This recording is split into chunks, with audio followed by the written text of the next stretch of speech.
एक बार एक जवान लड़का गौतम बुद्ध के पास आता है और कहता है, बुद्ध, मेरे मन में इतने अश्लील विचार क्यों आते हैं? मेरे मन में अक्सर कामवासना के विचार चलते रहते हैं, जिनके बारे में सोच सोच कर मैं अपना बहुत सा समय और ऊर्जा बर्बाद कर देता हूँ, जिनकी वजह से शांत नहीं रह पाता हूँ और हमेशा ही विपरीत लिंग के प्रति आकर्षण महसूस करता हूँ। बुद्ध ने मुस्कुराते हुए कहा, क्या तुम्हें पता है काम वासना होती क्या है? लड़के ने कहा, बुद्ध, मुझे ये तो नहीं पता काम वासना का मतलब क्या है, लेकिन ये जो कुछ भी है बहुत बुरी है। बुद्ध ने कहा कि प्राकृतिक रूप से जो भी हमारे अंदर है उसकी कुछ न कुछ जरूरतें हैं।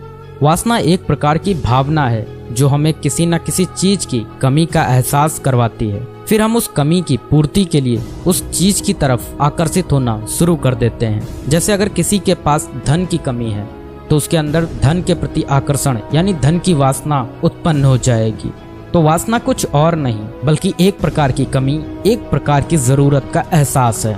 और जब ये जरूरत शारीरिक हो तो हम इसे काम वासना कह देते हैं। लड़के ने कहा, बुद्ध, ये तो समझ में आ गया कि काम वासना का मतलब क्या है, लेकिन ये हमारे अंदर आती कहाँ से है? ये उत्पन्न कैसे होती है?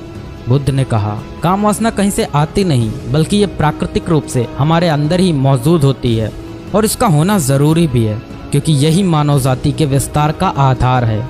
लड़के ने कहा, बुद्ध, जब काम वासना प्राकृतिक रूप से हमारे अंदर मौजूद है तब फिर लोग काम वासना को गलत क्यों बोलते हैं?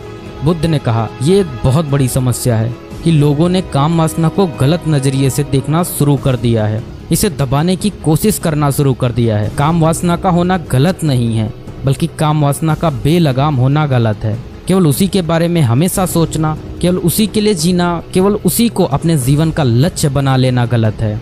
बुद्ध ने उस लड़के से पूछा, तुम्हें क्या लगता है, क्या जानवरों में भी काम वासना होती है? लड़के ने कहा, हाँ बुद्ध, जरूर होती है, क्योंकि आखिर जानवरों को भी तो अपनी पीढ़ी आगे बढ़ानी है। बुद्ध ने कहा, फिर हम जानवरों की काम वासना को गलत क्यों नहीं कहते? लड़के ने कहा, पता नहीं बुद्ध, आप ही बताएं।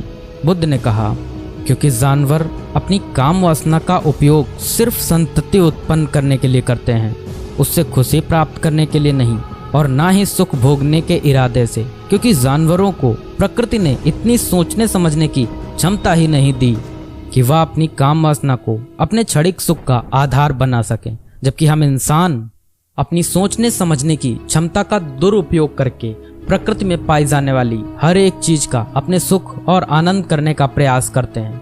हम इंसानों ने भी काम वासना के साथ यही किया है, इसे अपने आनंद और भोग का आधार बना लिया है। जिस भावना को प्रकृति ने मानव जाति का अस्तित्व बनाए रखने के लिए हमारे अंदर डाला था, उसे हमने जीवन का सर्वोपरि लक्ष्य बना रखा है। और इंसानी काम वासना का ये बेलगाम होना ही उसके दुखों का कारण है। लड़के ने कहा, ये काम वासना हावी होती क्यों है? इसके बेलगाम होने का कारण क्या है? बुद्ध ने कहा, काम वासना के बेलगाम होने के मुख्य 4 कारण हैं, जिसमें से पहला कारण है जीवन में किसी बड़े उद्देश्य का ना होना। बुद्ध ने उस लड़के से पूछा, क्या जब तुम किसी काम में व्यस्त होते हो तब भी तुम्हारे दिमाग में अश्लील विचार आते हैं? लड़के ने कहा, नहीं बुद्ध, जब मैं व्यस्त होता हूँ तो मेरे दिमाग में अश्लील विचार नहीं आते। बुद्ध ने कहा, हमारा दिमाग एक बार में सिर्फ एक ही चीज के बारे में सोच सकता है, इसलिए जब हमारे दिमाग में कोई दूसरे विचार चल रहे होंगे तो अश्लील विचार आ ही नहीं सकते। अगर हमारे जीवन में कोई बड़ा और स्पष्ट लक्ष्य है और अगर हम उस स्पष्ट लक्ष्य के प्रति पूरी तरह से समर्पित हैं तो हमारे पास कभी इतना समय ही नहीं होगा कि ये फालतू विचार हमारे मन में घर कर सकें। और अगर ऐसे विचार उठते भी हैं तो हमारे मजबूत लक्ष्य के विचार इन्हें आसानी से हमारे मन से अलग कर देंगे। लेकिन समाज की असल समस्या यही है कि अधिकतर लोगों के पास उनका स्पष्ट लक्ष्य ही नहीं है। काम वासना के बेलगाम होने का दूसरा सबसे बड़ा कारण है समाज के द्वारा इसे गलत बताकर उसे दबाए जाने की कोशिश करना। लोगों के एक बड़े तबके ने कामुकता को हमेशा ही एक शक की नजर से देखा है और इसका सबसे बड़ा कारण है हमने अपने प्रजनन अंगों को शरीर के बाकी अंगों की तरह स्वीकार्य नहीं किया, जबकि हमारे प्रजनन अंग भी हमारे शरीर का हिस्सा मात्र है, इससे अधिक कुछ भी नहीं। आगे बुद्ध ने कहा, इंसानों में कामुकता के हावी होने का तीसरा कारण है हमारा अपने विचारों के प्रति जागरूक न होना। हमारे मन में कैसे विचार चल रहे हैं हम इस पर कभी ध्यान ही नहीं देते।